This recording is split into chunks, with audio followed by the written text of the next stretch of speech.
부산인 믿음의 가족 여러분, 주님의 사랑으로 문안 인사드립니다. 오늘 하루도 주님께서 주시는 평안과 기쁨과 사랑이 여러분의 가정과 일터에 함께 하시기를 소망합니다.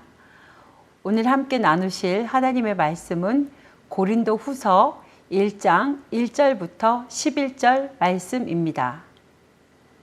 하나님의 뜻으로 말미암아 그리스도 예수의 사도된 바울과 형제 디모데는 고린도에 있는 하나님의 교회와 또 온 아가야에 있는 모든 성도에게 하나님 우리 아버지와 주 예수 그리스도로부터 은혜와 평강이 있기를 원하노라. 찬송하리로다. 그는 우리 주 예수 그리스도의 하나님이시요 자비의 아버지시요 모든 위로의 하나님이시며 우리의 모든 환난 중에서 우리를 위로하사 우리로 하여금 하나님께 받는 위로로서 모든 환난 중에 있는 자들을 능히 위로하게 하시는 이시로다. 그리스도의 고난이 우리에게 넘친 것 같이 우리가 받는 위로도 그리스도로 말미암아 넘치는도다.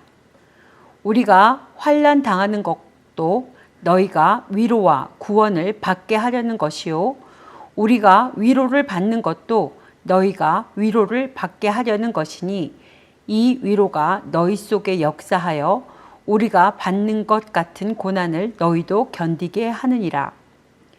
너희를 위한 우리의 소망이 견고함은 너희가 고난에 참여하는 자가 된 것 같이 위로에도 그러할 줄을 알미라. 형제들아, 우리가 아시아에서 당한 환난을 너희가 모르기를 원하지 아니하노니 힘에 겹도록 심한 고난을 당하여 살 소망까지 끊어지고 우리는 우리 자신이 사형 선고를 받을 줄 알았으니 이는 우리로 자기를 의지하지 말고 오직 죽은 자를 다시 살리시는 하나님만 의지하게 하심이라. 그가 이같이 큰 사망에서 우리를 건지셨고 또 건지실 것이며 이후에도 건지시기를 그에게 바라노라. 너희도 우리를 위하여 간구함으로 도우라. 이는 우리가 많은 사람의 기도로 얻은 은사로 말미암아 많은 사람이 우리를 위하여 감사하게 하려 함이라. 오늘부터 새롭게 묵상하게 되는 고린도 후서는 고린도 교회를 향한 바울의 네 번째 편지입니다. 고린도 전서와 성격이 좀 다른데요. 교회 문제에 관련해서 고린도 전서는 주로 내적 상황들, 곧 교인들 가운데 일어난 파벌이나 은사로 인한 차별, 부활 문제들을 다루고 있다면 고린도 후서는 주로 외부 거짓 사도들로부터 야기된 문제를 다루고 있습니다. 이 땅에서 주님을 믿고 살아가는 과정은 기도로 어떤 행사 하나를 잘 마치는 것이 아닙니다. 긴 호흡으로 계속해서 주 안에서 분별하고 주님이라면 이 상황을 어떻게 하셨을까를 생각해 보며 뜻을 구하며 겸손하게 살아가는 삶입니다. 이런 면에서 묵상하게 될 고린도 후서는 우리에게 훌륭한 신앙 안내서라고 말할 수 있습니다. 특별히 교회가 어떻게 참 사역자와 거짓 사역자를 구분하고 하나님 백성으로서의 정체성을 놓치지 않을 것인가에 대한 좋은 가르침을 제공할 것입니다. 고린도 후서를 보내게 되는 배경을 좀 살펴보면 바울이 교회 문제를 해결하고자 고린도 전서를 보냈지만 교회는 그의 처방을 받아들이지 않았습니다. 이에 교회를 방문하여 문제를 해결하려 했으나 그 또한 여의치 않았습니다. 에베소로 다시 돌아온 바울은 디도 편으로 혹독한 세 번째 편지를 보냅니다. 감사하게도 그 편지를 통해 교회가 회개를 했습니다. 그러던 와중에 거짓 사도들이 와서 교회를 어지럽히는 문제가 생겨나기 시작합니다. 바울은 이전 문제 상황 해결에 대한 감사와 함께 아직 완전히 해결되지 않은 부분과 거짓 사도라는 새로운 문제에 관한 편지를 쓰게 되는데 오늘 본문이 그 편지의 시작입니다.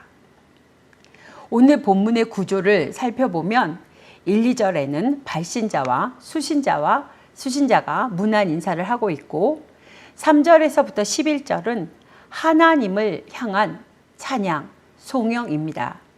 좀 더 자세히 구분하면 3절에서부터 5절까지는 메시아 예수로 인한 고난 가운데 하나님의 위로와 구원을 경험한 것에 대한 감사이고 6절과 7절은 그 과정을 독자 상황과 연결시켜 있으며 마지막 8절에서부터 11절까지는 환난과 구원 경험을 부여함으로써 사역에 참여할 것을 요청하고 있습니다. 오늘 본문의 키워드는 위로의 하나님입니다. 3절 말씀입니다. 찬송하리로다. 그는 우리 주 예수 그리스도의 하나님이시요 자비의 아버지시요 모든 위로의 하나님이시며. 일반적으로 구약과 유대 전통에서는 창조주 하나님을 두 가지 개념, 사랑, 자비의 하나님, 또 의의 하나님으로 이해하고 있습니다. 여기서 사랑의 하나님이란 이 세계와 인간을 창조하시고 축복을 베푸시며 이스라엘과 계약을 맺어 백성으로 삼으시고 그런데 그들의 계속적인 반역과 죄에도 불구하고 그들을 용서하시고 배려하는 하나님을 설명하고 이해하고 있습니다. 정의의 하나님은 이스라엘과 세계의 악을 용납하지 아니하시고 길이 참으시다가 끝내는 모든 죄와 악을 섬멸하시는 심판의 하나님입니다. 이러한 유대 전통에 있는 바울이 그가 겪는 고난의 역사에서 체험하면서 고백하는 하나님은 위로의 하나님입니다.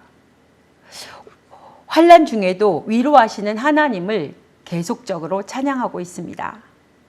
본문에 위로라는 단어를 찾아보시면 10번이 나옵니다. 그만큼 위로라는 단어가 오늘의 키포인트입니다. 위로라는 말은 옆에 부른다, 옆으로 다가간다 라는 의미가 있습니다. 5절 말씀입니다. 그리스도의 고난이 우리에게 넘친 것 같이 우리가 받는 위로도 그리스도로 말미암아 넘치는도다. 사랑하는 여러분, 고난이 클수록 하나님의 위로는 더욱 강력합니다. 믿으십니까? 바울은 사망 선고를 받은 것과도 같이 죽을 고통을 받으면서 하나님의 위로를 경험합니다. 바울은 죽을 지경이었지만 죽지 않고 오히려 죽은 자를 일으키시는 하나님의 역사를 경험했습니다. 그리하여 그가 사망에 머물지 않고 그것을 이기고 나왔으며 앞으로도 하나님이 사망에서 건져주실 것을 믿고 바랄 수 있게 된 것입니다. 이러한 바울의 인생 경험은 많은 그리스도인들에게 신앙적인 삶을 위해 중요한 것들을 많이 가르쳐 줍니다. 우리는 보통 하나님의 축복을 받은 사람은 우리 한국적 크리스찬인들의 표현에 의하면 예수를 잘 믿는 사람은 인생에서 많은 복을 누린다고 배워왔습니다. 건강의 복, 자녀의 축복, 가문의 번영, 사업의 번창, 재산이 느는 축복 등등등. 그래서 무언가 인생이 잘 풀리지 않을 때 가령 직업을 잃는다던가 가족 간의 불화가 생긴다던가 갑자기 병이 얻어진다던가 등등 불안을 겪는 사람들을 보면 암암리에 저 사람은 예수를 잘못 믿어서 저런 일이 생겨 라고 생각을 합니다. 그러나 그의 인생을 전부 바친 바울의 인생을 보면 우리가 생각한 대로 좀 전에 언급한 대로 받는 축복과 거리가 멀습니다. 바울이 건강해서 하나님의 일을 하는데 전혀 지칠 줄 몰랐다거나 바울의 자식들이 좋은 대학에 가서 중요 요직을 맡았다거나 사업이 잘 돼서 어마어마한 재산을 가지고 있다는 말은 어디에서도 찾아볼 수 없습니다.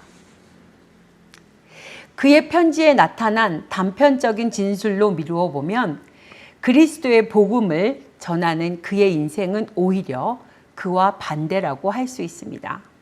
그는 자주 아팠습니다. 그가 전심을 다하여 복음을 전했지만 전도하는 과정에서 배고픔과 목마름, 강도를 만나는 위험, 강이나 바다를 건너다 죽을 뻔한 위험 등 그가 겪는 고초는 한두 가지가 아니었습니다. 그를 더욱더 괴롭힌 것은 그에 대한 오해와 사도에 대한 불신 등인데, 그가 당하는 고통이 크면 클수록 그것을 통한 하나님의 위로는 더욱 컸습니다. 바울은 고난 중에 위로하시는 하나님을 경험하는데, 이 경험 속에서 또한 하나님이 주시는 소망을 깨닫습니다. 그것은 다름 아니라 그로 하여금 고통받고 있는 다른 사람들을 위로하게 하신다는 것입니다. 지금 현재 심한 고통을 받고 있는 사람은 더욱 바울의 경험에 의지하여 이제 하나님이 사랑하지 않기 때문에 고통을 주신다는 것을 생각할 것이 아니라, 오히려 하나님이 이 고통을 통해서 나를 어떻게 사용하시려는가, 하나님의 의도를 생각하면서 오히려 감사와 유익을 경험할 수 있을 것입니다. 11절 말씀입니다. 너희도 우리를 위하여 간구함으로 도우라. 이는 우리가 많은 사람의 기도로 얻은 은사를 인하여 많은 사람도 우리를 위하여 감사하게 하려 함이라. 초기 그리스도교 공동체는 나눔의 공동체였습니다. 그리스도인들은 그리스도의 고난에 참여함으로써 그리스도와 함께 죽는 경험을 한 사람들로서 그리스도 안에서 하나가 되는 공동체를 이룹니다. 이 공동체에서는 예수 그리스도가 그랬던 것처럼 하나님 아버지라 부르고, 하나님 아버지 아래에서 모든 그리스도인들이 서로를 형제들이라고 부르며 거룩한 가족 공동체를 이루었습니다. 이 공동체 안에서 그리스도인들은 이전까지 그들을 묶어왔던 관계들, 예를 들면 출신 성분, 혈연, 지연, 학연 등을 넘어서서 그리스도 안에서 차별 없는 공동체를 이룹니다. 바울의 표현에 의하면 유대인과 이방인, 자유인과 종, 남자와 여자의 차별 없는 구원 공동체입니다. 그들은 만남은 음식을 나누었고 받은 은사를 나누어 하나님 보시기에 좋은 예배를 드리려고 했습니다.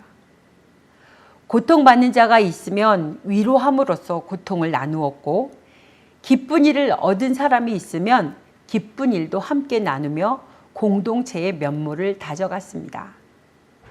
그리고 이때에 고통과 기쁨을 함께 나누며 서로를 하나로 묶어주는 도구는 서로를 위한 기도였습니다. 고통받는 사람을 위한 기도는 기도하는 사람과 고통받는 사람 사이에 주 안에서 하나됨이라는 연대감을 이루게 해주시는 것입니다. 사랑하는 여러분, 혹시 지금 이 순간 고통과 어려움을 가지고 계신 분이 생각나시는 분들이 있습니까?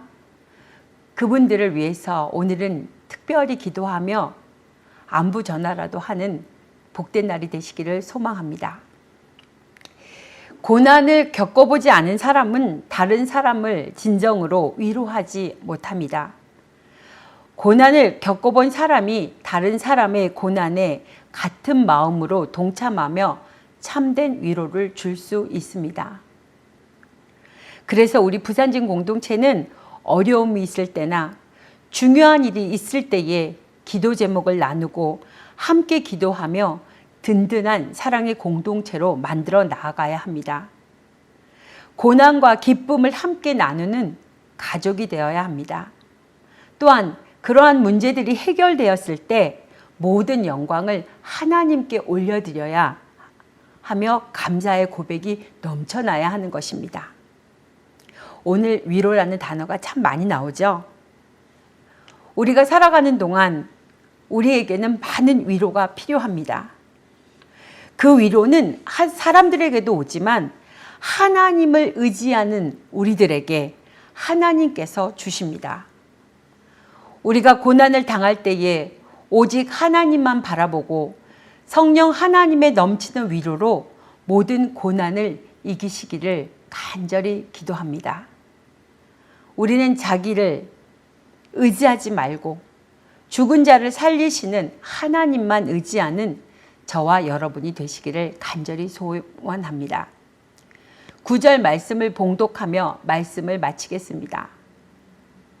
우리는 우리 자신이 사형 선고를 받을 줄 알았으나 이는 우리로 자기를 의지하지 말고 오직 죽은 자를 다시 살리시는 하나님만 의지하게 하심이라. 기도하시겠습니다. 우리 곁에 가까이 오셔서 우리를 위로하시고 도와주시는 위로의 성령님, 진심으로 감사하고 고맙습니다. 우리가 하나님으로 받은 그 위로를 가지고 다른 사람의 위로자가 될 수 있도록 저희에게 믿음을 더욱더 강건케 하여 주시고 예수님 마음을 닮아갈 수 있도록 하나님 저희의 마음과 생각을 주장하여 주시옵소서.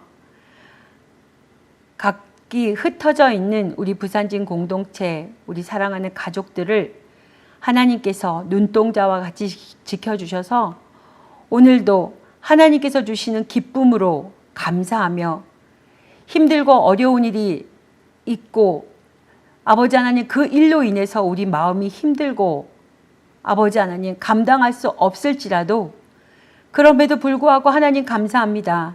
하나님 고맙습니다. 하나님만 사랑합니다. 라고 고백하는 우리 모든 믿음의 식구들이 될 수 있도록 주님 축복하여 주시옵소서. 하나님 오늘도 항상 기뻐하며 쉬지 말고 기도하며 범사에 감사하는 복된 날이 될 수 있도록 주님께서 지켜주실 것을 믿고 모든 영광을 하나님께 올려드립니다. 예수님 홀로 영광 받아 주시옵소서. 모든 것들을 하나님께 올려드리오며 예수님의 이름으로 기도합니다. 아멘.